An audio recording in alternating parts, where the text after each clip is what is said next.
In the 1960s, still cameras took rolls of film that only held a total of 36 shots, and we chose our subjects sparingly. The year was 1964 when our family embarked on a journey that would take us 12,000 miles from our native England to the southern continent known as Australia.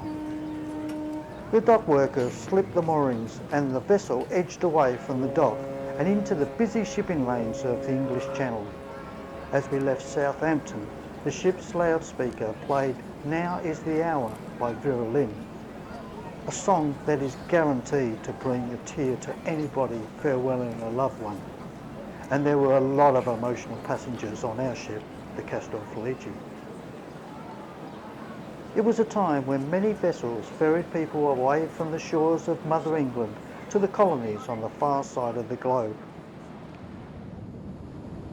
Our course was set for the stormy waters of the Bay of Biscay. The constant rolling of the ship had such an adverse effect on me that I was seasick for much of the journey. When the ship passed the Rock of Gibraltar, we entered the Mediterranean. By now, the weather had improved and calm waters prevailed. Our first stop was Port Said in Egypt, which is the northern gateway to the Suez Canal. A pilot boat approached and guided us to where the ship dropped anchor. Unfortunately, we weren't allowed ashore, although we remained moored in port for the whole day. Soon after the anchors were dropped, boat traders pulled alongside and intense bargaining began. Passengers lined the ship's guardrail and the traders bobbed around on small boats meters below. During the 1960s, 8mm movie cameras were the medium of choice, but it was rare for a family to own such a camera. Dad was looking down on the boats and noticed one of the traders was selling one of those movie cameras, and it was purchased. Our nerves were on edge for a few minutes as the cash went down to the small boat in a bucket and the purchased items returned by the same method.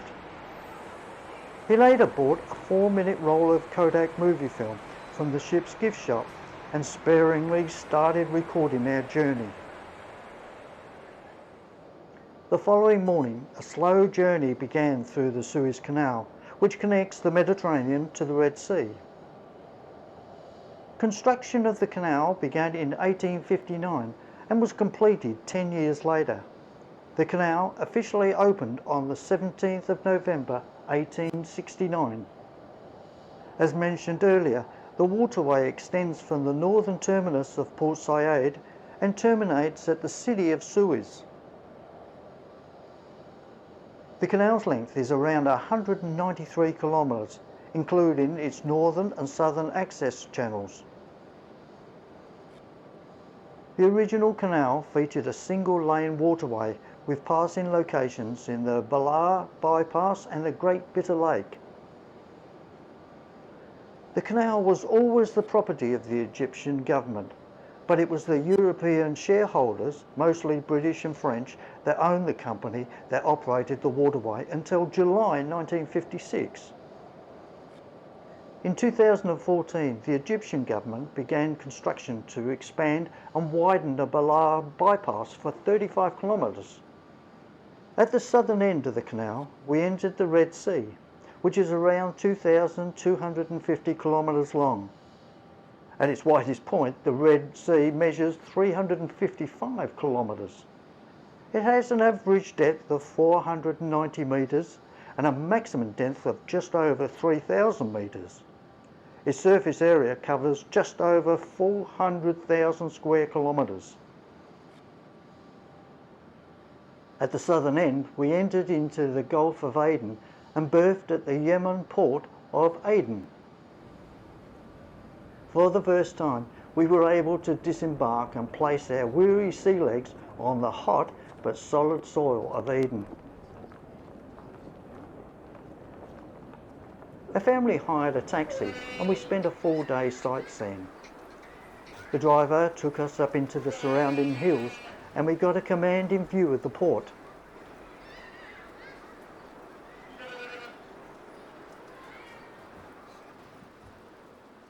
An hour or so later, we came to a camel market. That experience was a world apart from the markets of London that I'd frequented a few times during my early life in England.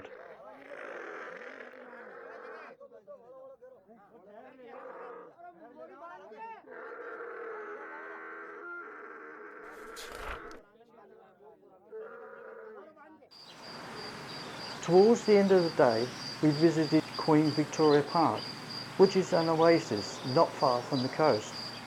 It was here that we had a photo taken at the spot where in 1954 Her Majesty Queen Elizabeth was also photographed when she visited Aden during her Diamond Jubilee World Tour. The next part of our journey was across the vast Indian Ocean. Weeks passed without seeing neither ship or land.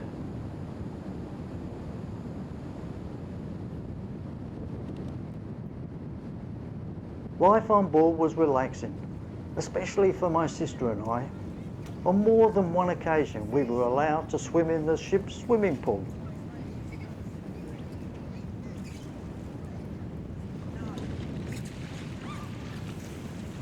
Our parents were very much aware that the family's future could go either way. The decision to take a chance down under weighed heavily on their minds. For my sister and I, it was just a great big adventure.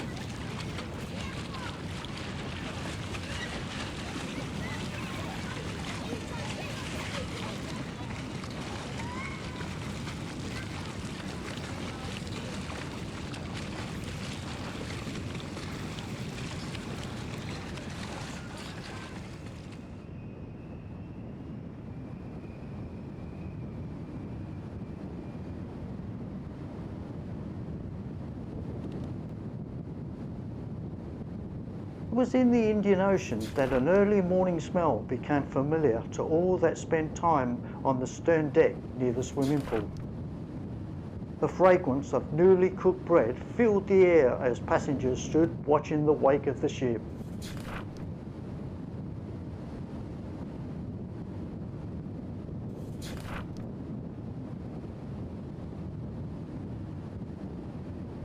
I remember Mum and Dad mentioning that the Italian crew were not the best tea makers in the world and looked forward to arriving in Australia.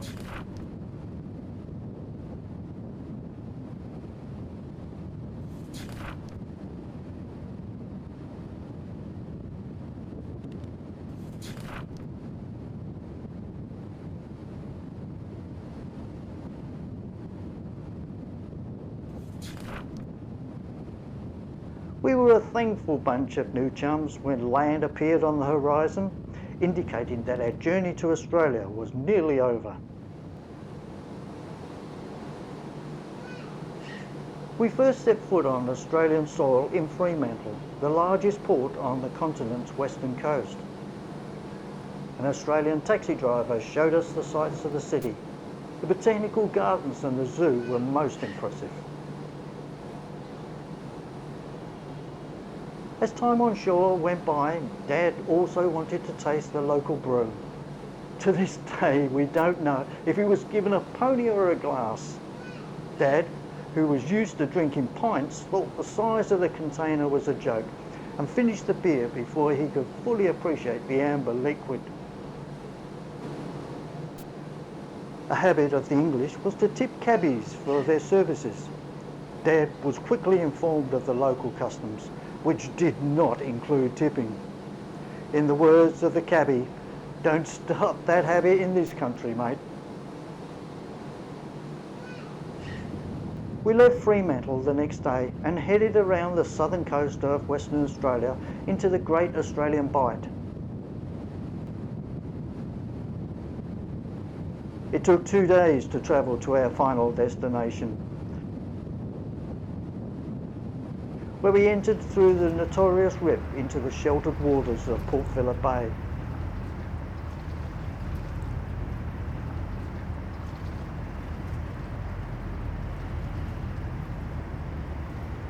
Four hours later, we berthed at Station Pier in Port Melbourne.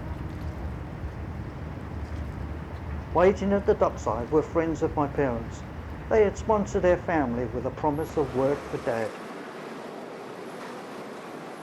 When the long process of disembarking was finally completed, we crowded into their Holden and drove through Melbourne to the eastern suburb, where our new home, a Nissan hut, located in the NUNAWADING hostel, awaited us. Unfortunately, I only had these few photos, which were taken as the hostel was being dismantled years later.